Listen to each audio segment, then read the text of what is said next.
Абайдың аруағына сенесіз бе? Абай атамның аруағын мен жиі көремін түсімде. Басына барам. Сол кісі кірген кезде.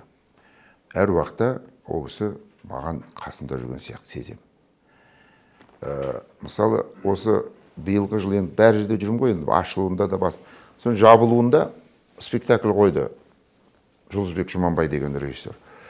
Сонда ешқандай Абайдың несі жоқ, философиясы жоқ, жылайтын жері жоқ, ауыр ойлары жоқ. Жай ғана жеңіл, торжественный тойдың несінде Абайдың жаңағы жаздығын шілде болғандай деген өлең ғана оқылады.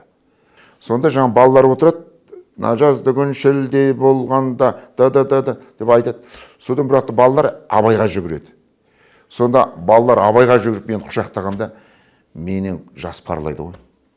Сондықтан ол кісіні мен өзім аруаққа да сенем,